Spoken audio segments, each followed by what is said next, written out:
He'll be discussing why having single-payer health care is crucial.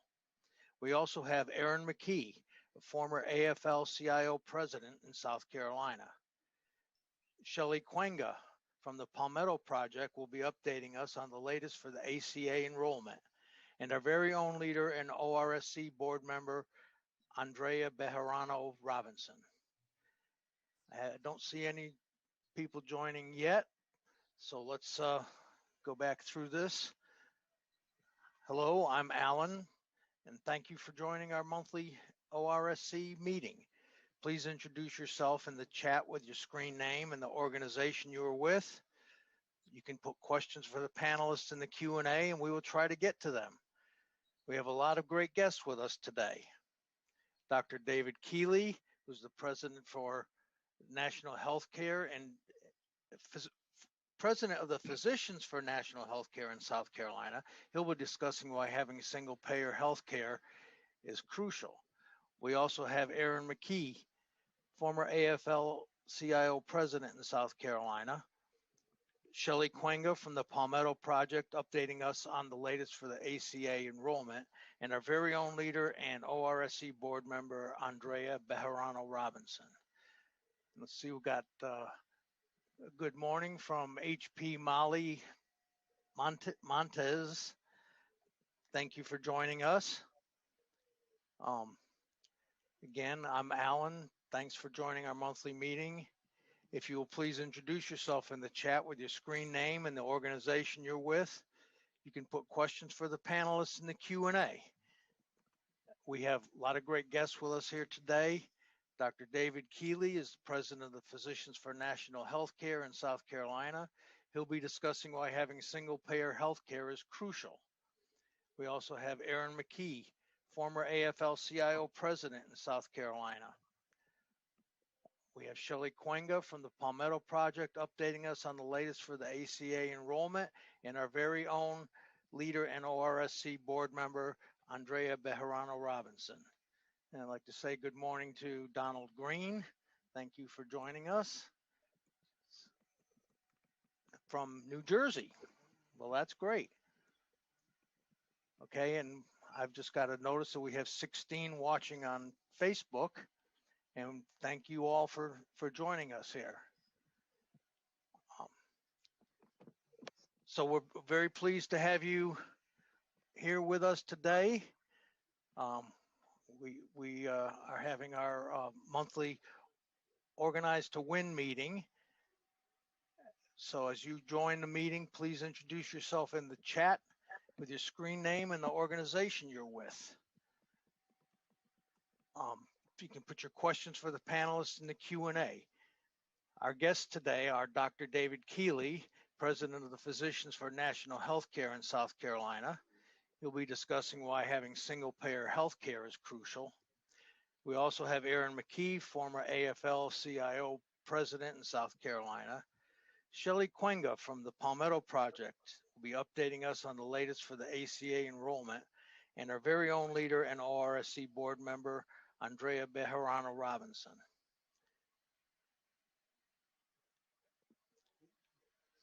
So I'm not seeing anyone new joining the meeting yet. But as you join, please introduce yourself in the chat with your screen name and the organization you're with. Put your questions for the panelists in the Q&A, and we will try to get to them. I see Leonard Goff from Illinois has just joined us. Thank you, Leonard. From Columbia Democratic Socialists of America. Thank you for joining. So our guest today, Dr. David Keeley, president of the Physicians for National Healthcare. Aaron McKee, former AFL-CIO president in South Carolina. Shelly Quinga from the Palmetto Project be updating us on the latest for ACA enrollment. And our very own leader and ORSC board member, Vegero Robinson.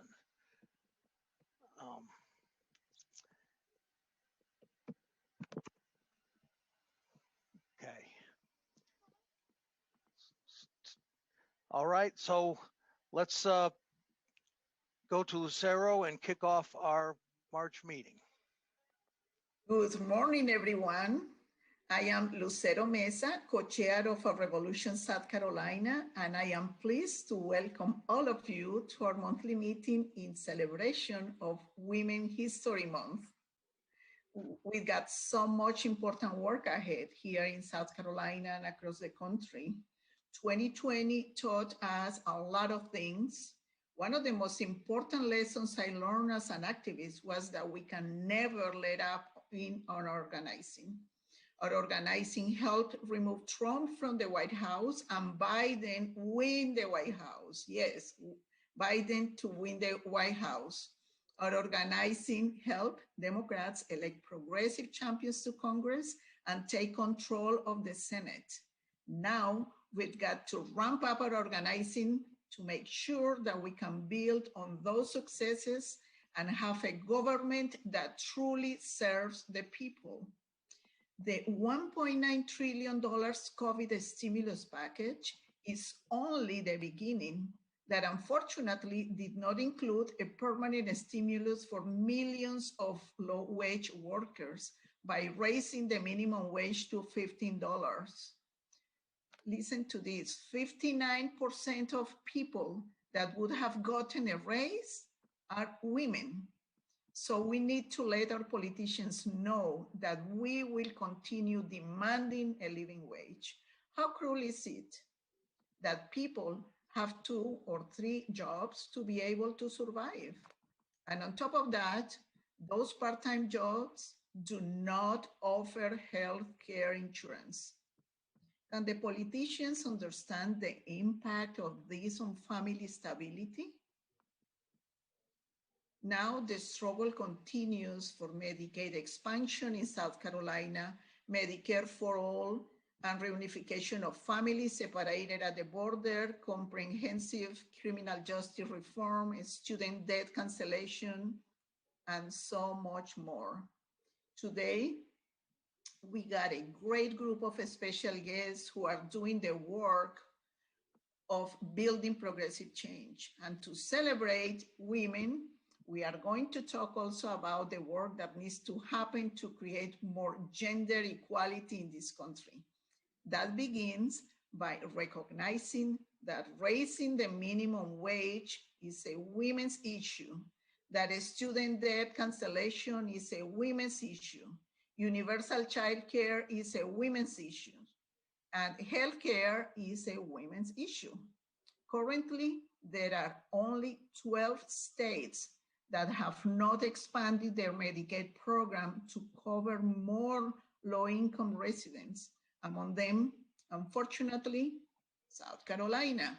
And unfortunately, many of the poorest citizens in the states that decided not to expand Medicaid are victims of a coverage gap purely for political reasons.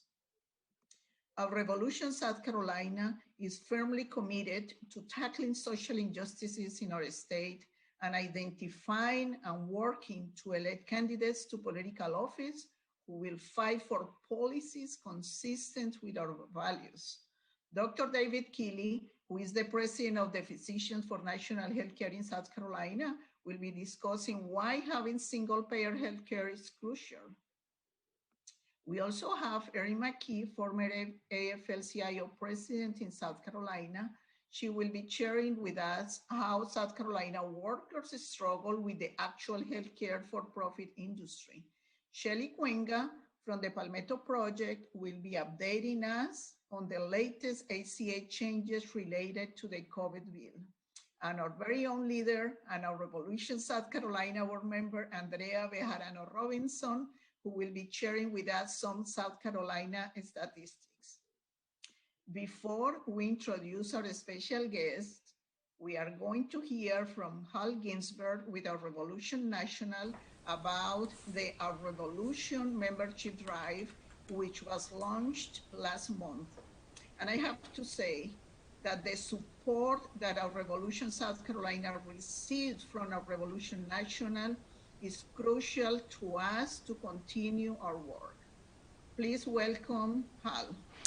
Thank you so much, Lucero. It is always a pleasure for me to be on these calls. I'm so glad that South Carolina is in my area, my region to cover. And since I went down and visited you guys, I feel especially close to you. As you mentioned, it is membership month, and we are continuing the drive.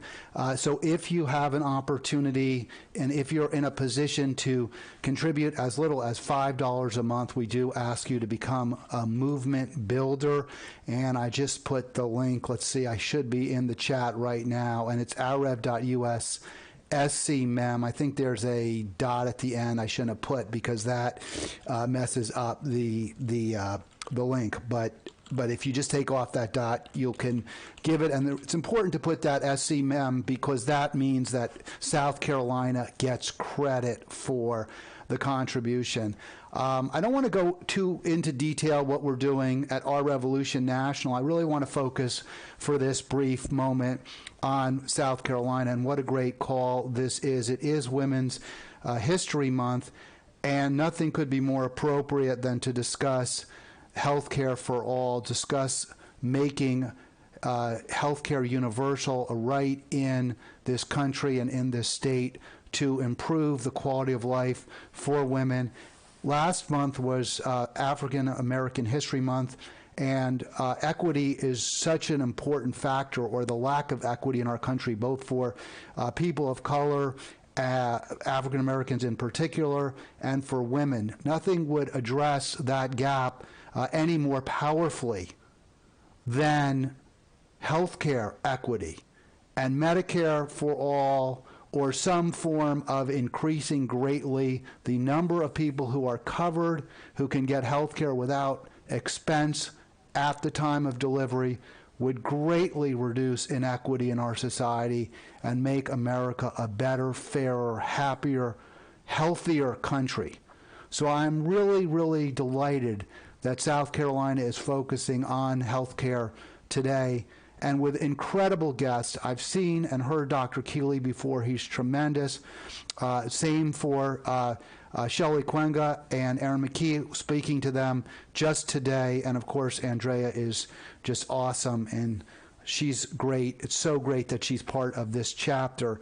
I just want to focus on one thing, kind of billboard, that Erin McKee mentioned, and that's the healthcare calculator. How much we spend out of pocket every month often surprises people. It's tens of thousands of dollars for a family on average. Think of how much you could use that money to make your life just a little bit better, and how it would improve the economy in your town, in your county, in your state, if you were able to spend it on items that you need, necessities, in your stores, on your main street, or even online for local purveyors. So we are talking about something that would just make our country a little bit better. And that's why I was talking, without even looking, that I was talking with Lucero's face and, of course, the great Senator Nina Turner. And that is appropriate because, again, it is Women's History Month. But there I am, real quick. I'm just going to go through this. Of course, our 4-point plan to win. You've heard it before. Hold Biden accountable, elect progressive champions, fight for progressive parties, and build a progressive party. They all go together. We have our drive again, ourrev.us/SCMEM, South Carolina member, $5 a month. And you get a really nice card by a world-renowned artist, Lauren Rowling, an Our Revolution member. We have elected many progressives. We continue to do it from last year into 2021, and we're going to continue to fight for progressives across the country. We saw St. Louis, Illinois. There's a prosecutor in Washtenaw County, which I believe is in Washington State. So across the country, we're fighting for coronavirus relief when it comes to legislation. We're fighting for the $15 minimum wage. We're fighting for all these incredibly important policies. We want to end the filibuster. Join us. Join the movement, ourrev.us/SCMEM. And again, you see more progressives, more policies that we're working to enact and to elect. And I think with that, we're going to move right now to Keith for our first speaker. So Keith, over to you. Thank you, Al. Good morning. My name's Keith Gray.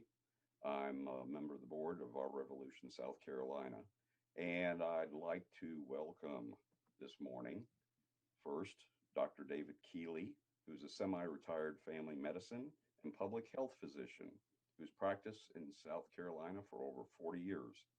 He's a 1976 graduate of Wake Forest University School of Medicine and proud 1979 graduate of the Family Medicine program at MUSC. He's the president of Healthcare for All, South Carolina, the statewide chapter of Physicians for a National Health Program, and an ardent activist for improved Medicare for all in our state and county. Welcome this morning, Dr. Keeley. Thank you, Keith. It's a pleasure to be here and be welcomed by our Revolution, South Carolina. I have, some really important things to say. Most of all, that we have a real opportunity in the next few weeks and to get behind the introduction of a new, improved Medicare for All bill in our federal government, being introduced by Pramila Jayapal.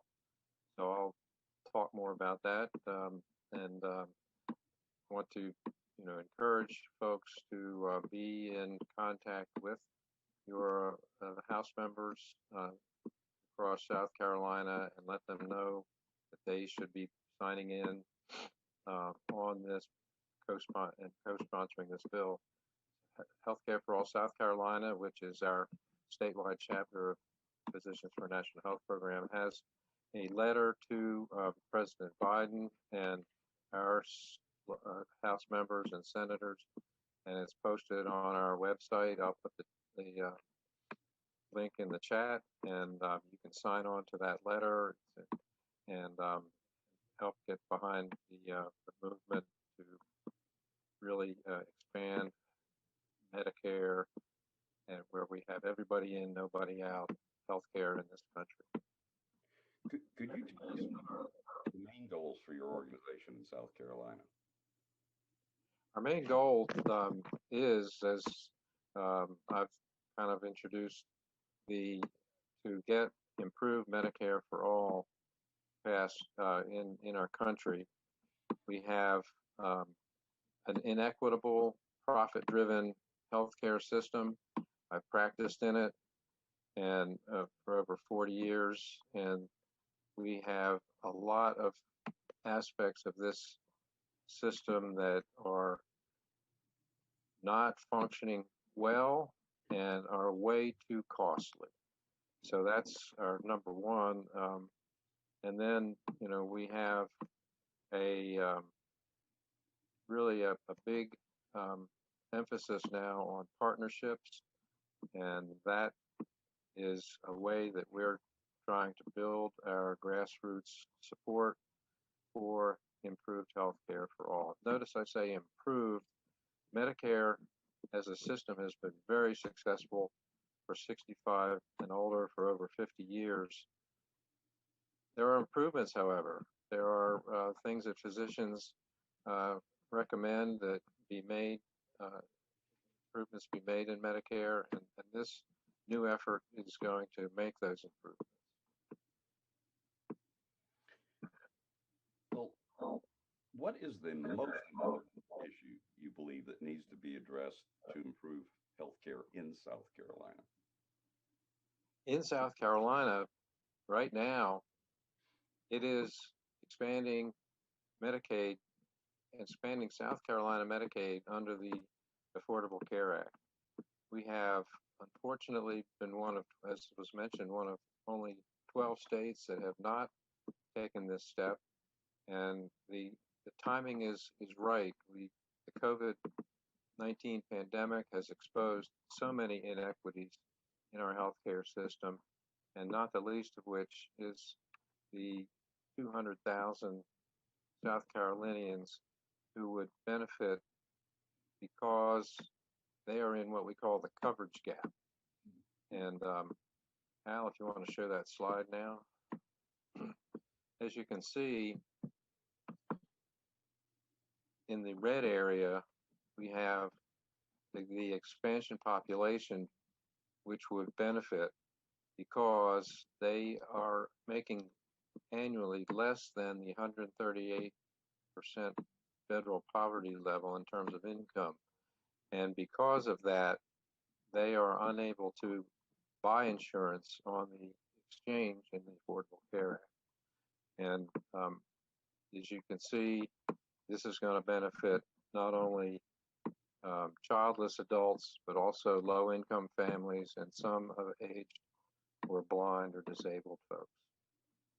Okay, you can take the slide off.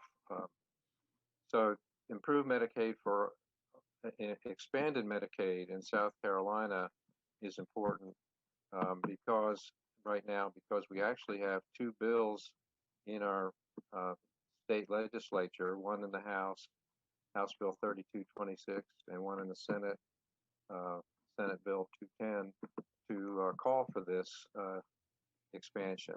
And what we also have going on is with the the newly passed federal pandemic recovery bill, South Carolina could be a recipient of 790 million new federal dollars to support expanding the step to expand Medicaid to these 200,000 working South Carolinians. And that would only be at a cost to the state of about $190 million. That's over a 2-year period. So we have an incentive from the federal government. We have support growing in our state legislature, and we have people who need to be covered, particularly in the context of this COVID-19 pandemic. Well, on the national level, what do you believe are the chances for the Medicare for All 2021 Jayapal bill? Well, we have several things going that are worth noting. The new improved Medicare for All bill, which will be introduced actually this coming week in the House of Representatives by Congresswoman Pramila Jayapal, has more co-sponsors than the 120 who signed on to the bill that she sponsored in 2019. So that's encouraging. And unlike the situation in 2019, the Senate bill and the House bill are the same. So there's not going to be any wrangling about what would happen with the bills being passed in one body as opposed to the other. The committee hearings that will likely be scheduled to discuss and debate this improved Medicare for All bill will be in the news, and they should be in your public conversation to get people to think more about what it would mean for our country to have everybody covered with a affordable, accessible, equitable, single-payer financed healthcare system, as opposed to our current private pay, private profit-driven system. The important part of the profit-driven aspect is that when you have the incentive to be for shareholders to take priority over Americans who are in need of essential care, that puts the priority in the wrong place. And so with the current situation with the new bill, with expansion of an improved Medicare for all that should um, gain important support from the healthcare professional community. We have, I think, a good chance over the next year to advance this important improvement to our healthcare system, and it's a cost save. The study from Yale University published last year with, I think, very reasonable assumptions being made about healthcare costs in our country showed that we would save $500 billion a year compared to our current very complex and inequitable U.S. healthcare system. Thank you. Are there any questions for Dr. Keeley? Oh, we do have one from Facebook, Keith, and I'm not quite sure which. I put it in the chat, so look at it and see if it would be good for the good doctor to answer. Oh, I'm scrolling back. Okay. Do you want me to? I'll just read it. I apologize to the Facebook viewer for butchering your name because anyway, Hamnin Noor asks, thinking more about depression crisis than COVID-19 to uncover in 20. A few years ago, the rent of studio and meat were $603 and now $1,807, even more depending on owner's generosity. That was part of his question. I think I accidentally read the last part. So he started off by saying the lawmakers answer, please. Every payroll paid for Medicaid, medical, and Medicare, then why must buy again medical? 2, every payroll paid taxes and social to take back at disaster times. Why are you beginning on M4A? I assume that means medical for all, and Yeah. stimulus checks. That's Well, two things come to mind in hearing that question. One is that we need to separate employment from the access to healthcare insurance coverage. This has been something that's been in place since World War II. It is now an outmoded approach to really having a equitable healthcare system in our country.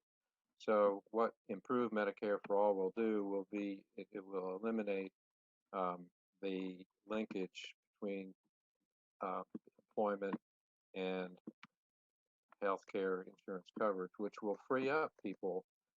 They won't be in what we call job lock because if they move to jobs and have to change their insurance coverage, they may lose it altogether. The other thing it will do is it will give employers, with the cost savings of $500 billion, employers will realize more funding available to improve pay rates and potentially expand business. So part of the calculation is that we will get an economic boost from improved Medicare for all. The second thing that comes to mind is the need for U.S. political campaign finance reform. We have big private insurance, we have big pharma, we have big hospital systems who are pumping millions of dollars into Washington to support campaigns for candidates that will vote against or vote not to improve our healthcare system. And we need, this was brought out in a recent, there's been a study of the U.S. healthcare system over the past 4 years that was published in the medical journal Lancet, and it specifically calls for U.S. political campaign finance reform as part of the improved Medicare for all movement. Thank you, Dr. Keeley. I Appreciate your responses. And now we're going to move on to our next panelist. Shelly Quinga is the Director of Programs at the Palmetto Project. The Palmetto Project is a South Carolina nonprofit organization working to address the social and economic challenges of our state. Shelly, we appreciate you joining us today. For having me. So now you can see my pre-pandemic hair and my post-pandemic hair, looking at the picture that's on the screen. So I am happy to be here today to give everyone an update on changes to the Affordable Care Act as a result of President Biden's executive orders and also the passage of the American Rescue Plan and the signing of that into law. So just to make sure everyone is clear about Palmetto Project, we are a statewide nonprofit, so all of our help is free. You may know us best because you voted and you got your I voted sticker, so we supply those and have done that for almost 30 years in our state. So we helped people with the Affordable Care Act and Medicaid as grant-funded navigators since 2013. And then 3 years ago, we started a statewide nonprofit insurance agency. So I am a licensed insurance agent and have a staff of soon to be 5 other agents who are helping folks around the state with Medicare, Medicaid, the Affordable Care Act, and also helping people navigate other services for those who are unfortunately in the coverage gap in South Carolina. So a couple of things to highlight. So folks are able to get enrolled in coverage right now, thanks to a move by President Biden to open enrollment to anyone who is uninsured right now. You don't have to have a special major life event like getting married or moving to the state. So even if you were uninsured last year during the normal open enrollment period, you remain uninsured now, you can still get enrolled now through May 15th without having to have any kind of major life change, and we can help you with that process. So that was something he did through an executive order. There are several things, though, as a result of the American Rescue Plan that changed. So 2 things that changed for those who had coverage through the Affordable Care Act in 2020. So the first thing is that if you had a change in your income, which many people had last year, and maybe you underreported your income because for many people, unemployment ended up being higher than what their regular income would be because of the additional payments, which were considered taxable income. So if you underestimated your income and when you file your taxes, you would normally have had to repay back some of that tax credit, you are now forgiven for any of that overpayment. So anyone who has already filed their tax return and had to pay back some of the tax credit, we do not know right now how you're going to get that back, if you're going to have to file an amended return or not. But we know that for those who have not yet filed their tax return, who may have underreported their income, if you are supposed to pay anything back, that will be forgiven. So you won't need to do that. We also know for anyone who received unemployment for last year, you can have an income disregard of $10,200 of unemployment income from your countable income for your 2020 taxes. So we also know that the tax filing software that most of us use to do our taxes has not yet been updated because the law was just signed this week. If you did receive unemployment income last year, it is probably a good idea for you not to file your taxes yet if you had an ACA plan, because you would be able to disregard $10,200 of that unemployment income from your countable income. And that would then help you to determine what your tax credit would be. So those are about 2020 taxes and ACA coverage. So let's move forward to the things that were in the law that affect folks for 2021. So the first thing is that they have changed the percentage of income that is the minimum that people would have to pay for their health insurance. So that means that a lot of people who are currently enrolled in coverage will actually be paying less. We do not know yet how those changes will take effect. We don't know if you're going to have to go into your current application and walk through it in order to get that lower premium price. But we know that those changes are scheduled to go into effect on April 1st. So we are expecting to get information very quickly about how those changes are going to happen. So I would suggest that folks follow Palmetto Project social media pages, because we will be posting information there as soon as we know what people need to do. For people who are uninsured, who are looking at getting insurance, your premiums are going to be lower than what I might now be able to tell you. So for a person, I know when I looked the other day, a person who might be paying $170 for a couple who was making about $55,000 a year, they would be paying $170 a month today.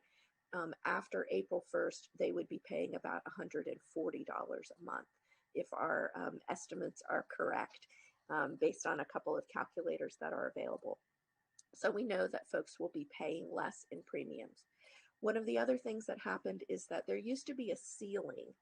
So if your income was above 400% of the federal poverty level, then you were not eligible for a tax credit. And that was really hard for some folks, especially as you get older, your premiums are higher. And so people who made just over that limit, their premiums, there was a huge difference between what they would pay. Now there is no longer that 400% ceiling. Essentially, everyone will be only looking at the percentage of income. So if your premium is your premium cannot be more than 8.5% of your taxable income. So we're happy to help everyone figure that out. There is a calculator at the Kaiser Family Foundation where you can go and look at that, but we are happy to help folks figure that part out too.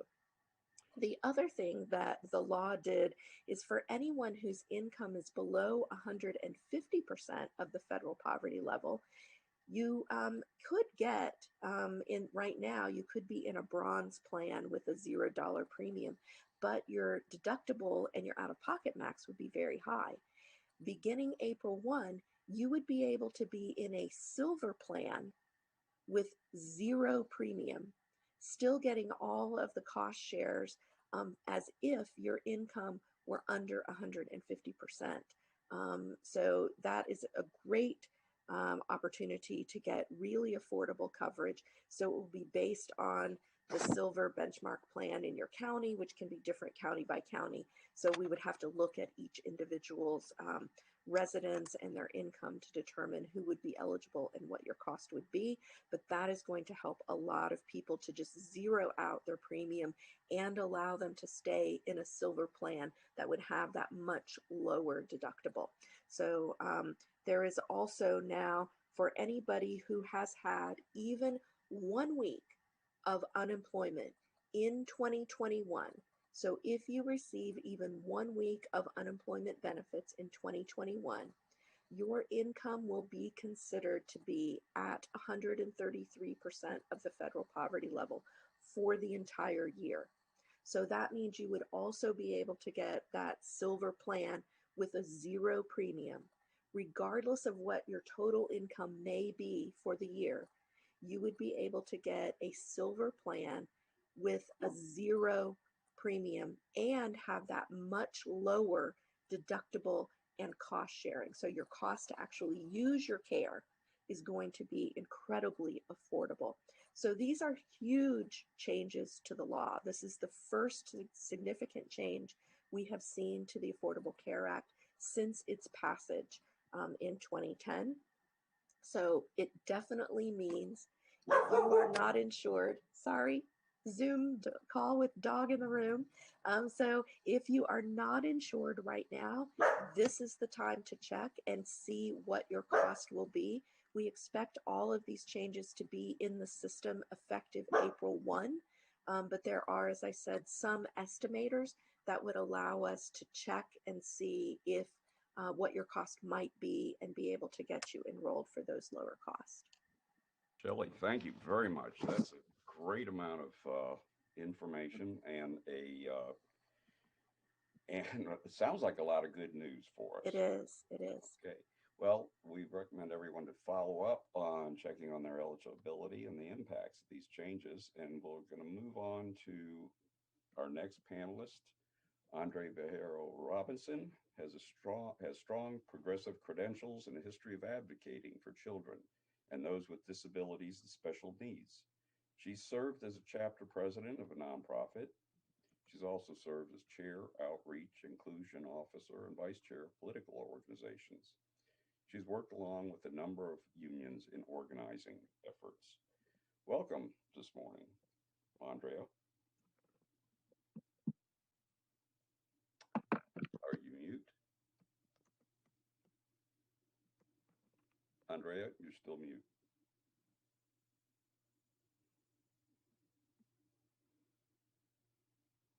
Okay, sorry about that. Even us techies have problems sometimes. So thank you very much for inviting me and for including me in this conversation. A very important conversation. In fact, I was looking as I was preparing for today's discussion. I was very interested in finding out the stats of the census. And we have some information about the census. Of course, 2020 census is not complete. And so, it's very loose information. Going to change over time. But it was interesting to me to know a couple of things. As we talk about diversity and inclusion, we talk about that includes diversity as in the disability community. It also includes racial diversity. African Americans, as of 2020, projected census is about 27% in South Carolina. Hispanic Latino percent went from 1.5 to 6% of the population of South Carolinians. However, also, as mentioned before, women are there's more women than men in South Carolina. And so, however, if you look at our healthcare, and I think we can all agree, all the panelists and you all can agree that the healthcare for women is at a disgraceful level in South Carolina. Most recently, we had a bill that was passed in the House that would limit, would make more hardships for women to be able to talk about options for their lives. So that's a problem. And I think, the other thing I found was KFF came out with some information. And this is what I'm going to share with you. As we know, it's Women's Month. We're celebrating women. Let's talk about maternity policies for a minute. As far as South Carolinians, in 2017, the share of births financed by Medicaid was at 64% as of 2017. In 2020, Medicaid and CHIP income eligibility for pregnant women is 199% of the federal poverty level in South Carolina. For parents to maintain Medicare eligibility after pregnancy coverage ends in South Carolina, their income must be below 67% of the federal poverty level. Now, I know I'm talking a lot of numbers, but let me put this in a real life situation. I'm a parent of 4 kids. I'm also a spouse. And my spouse works out of the home. I do not work out of the home. because I have 4 kids. However, my spouse works at a grocery store here in South Carolina. He works as a part-timer with full-time hours. Let me repeat that. He is a part-timer on paper, but the work he does is as full-time, which means that he does not get health care. We don't get health care. We don't get PTO. We don't get, there's lots of things that he doesn't have because he's on paper a part-timer. Now, when we do this to folks, we're not only hindering them individually, but you're also hindering the families that they are there to support. Now, luckily for me, I get Social Security disability, so I am covered, medically speaking. However, my children, I have to file 6 months, every 6 months with the paperwork to prove that I am below the poverty level. This is very frustrating, especially I think of all the families who have to work 2 jobs, and maybe both partners have to work 2 jobs to bring in food. We have a lot of poverty in South Carolina, especially in rural South Carolina where I live. We have extremely high cases of poverty, but we are neglecting our folks by not expanding Medicaid. We need to push forward. I agree with the fine doctor and with the other speakers that we need to push forward about Medicaid for all, because families like mine should not have to physically suffer because we can't go to the doctor, or mental health is we've seen an increase of mental health concerns because of the pandemic. But if people don't have insurance, they can't access mental health services. If they can't access mental health services, that means they're more than likely not able to access physical health services. We know through the ACEs study that your mental health also plays a big role in your physical health. If you're upset, if you're always worried and concerned about being able to put food on the table, and you're stressed out, you're not going to be present for what you need to do to be able to put that food on the table. There's more work injuries that happen because people are exhausted and tired, and they lack of sleep. I mean, there's lots of things that me personally, I think we can do. And the one thing that we can do as a community to rally around folks is Medicaid for all. We need to pass this. We need to call all of our senators and House members in the state of South Carolina and push them to understand that when we all do better, we all do better. The famous saying that Senator from Minnesota, Paul Wellstone, used to tell everybody is when we all do better, we all do better. And that really is significant. And the population, when we talk about like African Americans, Latinos, Asian Americans, and other folks of minority status, LGBTQ, we have a harder time accessing healthcare than our Caucasian counterparts or straight counterpart, So we need to remember that when you go to talk to your folks, bring this information with you. I'm going to put the link that I'm talking about in both the Facebook chat and the Zoom chat so everyone can go and look at it. I encourage you to bring these stats, these statistics to your representative and senators so that they can see that you know what they don't think you know. Because knowledge is power. When we bring knowledge to folks, we're empowering them to change and to rise up above what they see their life being today. Thank you very much, Andrea. Yeah. We'll definitely get that information out. And now we're going to move on to Erin McKee. Erin was born in Brooklyn, New York, and grew up on Long Island. After graduating from college, Erin became a flight attendant at Tower Air. After a union was voted in, Erin was on the negotiating committee and served in leadership. She moved to Charleston, South Carolina in 1996. She got a job with the union insurance company and started to go to labor council meetings. And within a few years, she became the president.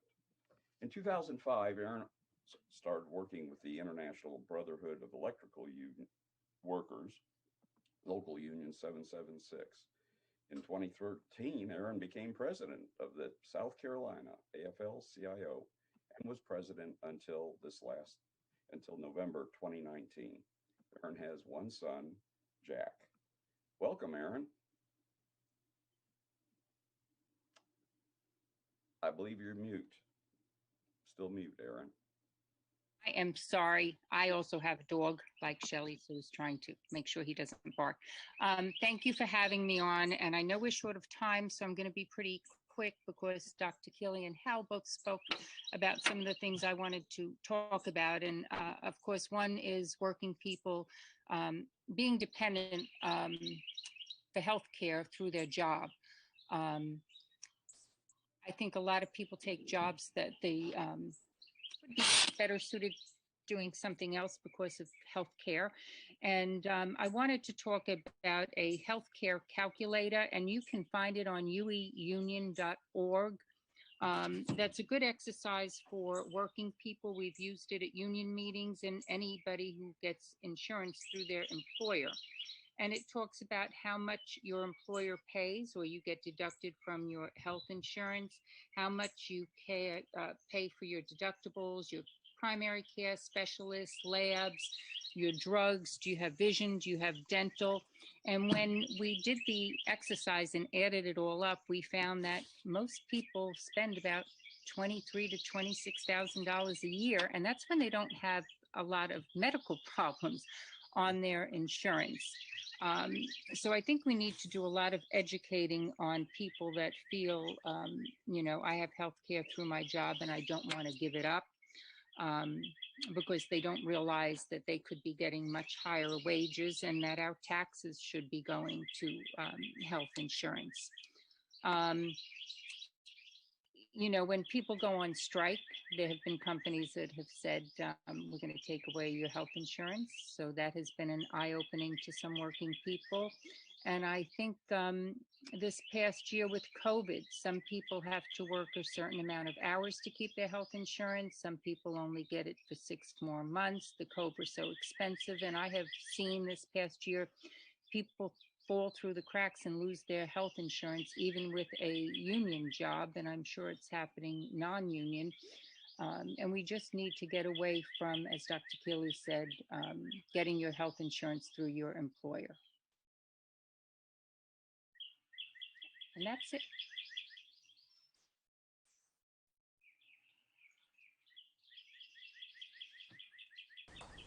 So, Ms. McKee, could you talk a little bit? And I mentioned this. You said that I had spoken at the beginning about some of the issues that you wanted to focus on, but maybe you could talk a little bit about how bargaining for working people would be easier if we had some form of universal government-provided health care. Well, of course, healthcare is the biggest sticking point in every bargaining because it continues to go up. So your wages don't go up. In fact, the past 2 years, I have taken a pay cut at the beginning of the year and then gotten a regular raise. But the healthcare costs are continually rising and people are not getting the raises that they should be because of it. It comes down to it in every single bargaining negotiations, the cost of healthcare. And I apologize for my dog. One more question, if I may just jump in. What about for small business owners? Republicans talk a lot about small business people. They talk less about working people. But would some form of universal health coverage also benefit the retailer or the small manufacturer who employs a few people in this country? Oh, I believe it definitely would. You know, when people don't have health insurance, they go to work sick, and then they can bring it to their job. And if you're a small business owner and you only have a few people, and everybody gets sick, you're out of luck. You know, as a flight attendant, I spent a lot of time in other countries, and I had to go to the hospital in another country one time, and nobody asked me how I was going to pay for it. And I think we need to, again, do a big education on people that everybody should have health care as a human right and not dependent on your job. And I do think small employers would also be happy to have health insurance paid for without taxes, instead of people leaving them to go work for an employer because they need the health insurance. It just should not be tied to your employer. Thank you very much, Aaron. I really appreciate that, your perspective on things and as a former sheet metal mechanic and union member, I really believe that both the union worker and the employers would all greatly benefit from universal health care. And all right. We will turn it back over to Hal to wrap up. And I'd like to thank all of our panelists today. Hal? All right. Thank you so much, Keith. And what a great call. Let me see if I can get myself visible here. A little bit of an issue. There we go. I think you can see me, I hope. And we've got our calls to action. But let me do one more little tech issue. Actually, let's just forget it. You don't need to see me. So we have some great opportunities to help progressives. One, we would like you to phone bank to help elect Nina Turner. Senator Nina Turner is crucial in Congress. We talked a lot, of course, today about health care. It is Women's History Month. Studies do show that when you have a diverse Congress, when you have when your own group is represented in sufficient numbers by elected officials, we get fairer outcomes. We get better outcomes for all. We still don't have enough women or enough women of color in Congress. Senator Nina Turner would become one of the most progressive members in the House of Representatives. We have got to put her over the top. She's, of course, a great Bernie supporter as well, having worked in his campaign in 2016 near the very top and leading it in 2020. So help elect Senator Nina Turner. Phone bank for Nina. alrev.us, call for Nina. We're also fighting, as we did today, as we are today, for workers. So we ask you to let Biden know, Joe Biden, President Biden, who has shown that he does care about America's workers, about America's working class. He has even now put a video on Twitter where he says that Amazon must allow its workers to determine for themselves whether to unionize. But we need to keep the pressure on. So alrev.us/Biden-wages-unions. And we're, in fact, you'll hear about an event in Ohio after this program starting at noon at a Whole Foods where Senator Nina will be speaking with Our Revolution Ohio. So we're going to be keeping the pressure on for workers. And I'll say it again. Yeah, if you can become a sustaining member, we would greatly appreciate it. We need to keep the lights on. Our expenses are low, but we are the only true donor-funded, purely donor-funded progressive group that does not take any money from institutions, and that includes unions. And we love unions, and we side with unions, but nevertheless, we are independent of any union board when it comes to our decision making. So rrev.us SCMEM. Let me just go quickly through the rest. There's our movement builder page again. Elect, already went through it. Senator Nina Turner, we were there before. And we're going to continue to phone bank for Karen Carter Peterson. She is pro Medicare for all.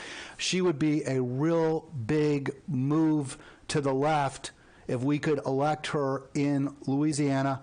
And it looks like she is going to have a real good chance, but we need you to help elect Karen Carter Peterson. So phone bank for her, and we just say go to ourrevolution.com to get more information on how to phone bank for Karen Carter Peterson.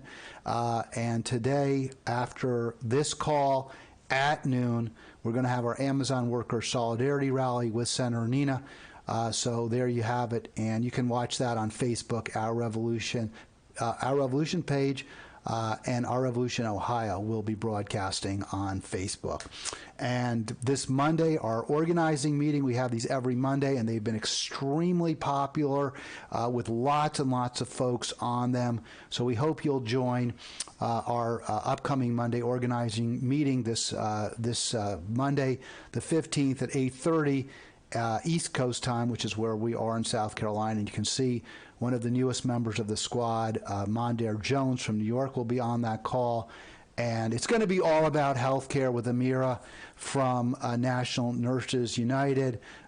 We have labor leader Sarah Steffens from Communications Workers of America, and we have Delane Easton, who's running for Democratic Party chair. So hope to see you this Monday. Florida State call is Tuesday. And again, these are all on Facebook, and then the Oregon meeting next week on Wednesday, Texas on Thursday, and that does bring us to the end of the call. So we're just on time. I'll lead the chant. I'll say when we organize, please unmute. You say we win. We'll do it 3 times. So when we organize, we win. When we organize, we win. When we organize, we win. Have a great day, everybody. Thank you all so much. Okay, and let me see if I can...